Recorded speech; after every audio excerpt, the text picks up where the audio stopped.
The mortality has diminished, and this reflects the fact that our treatment have improved over time. In particular, the past 5 years, there has been a number of drugs, new drugs that have been approved, both for leukemia and lymphoma.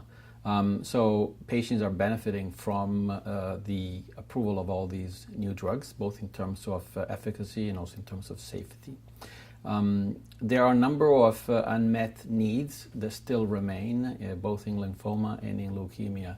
In lymphoma, for example, there's a category of lymphomas called double-hit lymphoma or triple-hit lymphomas. Mostly, these are lymphomas that are driven by an oncogene called MYC and by another oncogene that is called BCL2. So one thing we have found is that lymphomas that carry aberrations on both genes, they tend to have a particularly poor prognosis. And as of now, we don't have any frontline or salvage therapies that are really highly effective for these patients. So this is a very significant area of need right now. Another area of need is T-cell lymphomas as a category that have fewer responses to chemotherapy and also fewer responses to salvage therapy. Another category is patients with mantle cell lymphoma, where the pace of progress really has not sort of followed the pace of progress that we see for other types of B-cell lymphomas.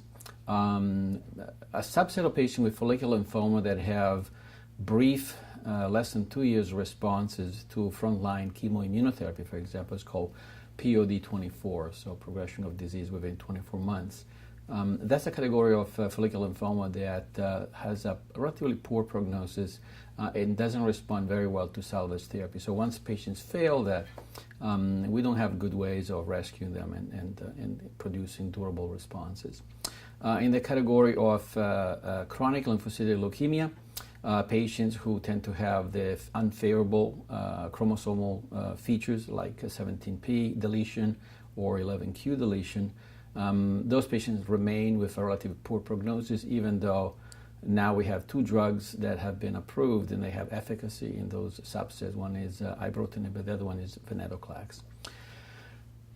There is a category of patients, the patients who progress on ibrutinib or venetoclax. Those are patients that have very high-risk features, and we don't have any good treatments at this point for them, even though things are on the horizon.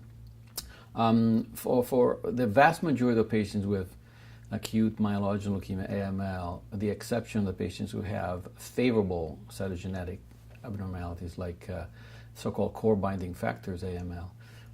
So the vast majority is considered poor risk. So AML as a whole category is considered really an area of great need. And the same is true for adult ALL. So those are patients where we really need to kind of work on getting new drugs approved, and there are many on the horizon right now that I think are very encouraging.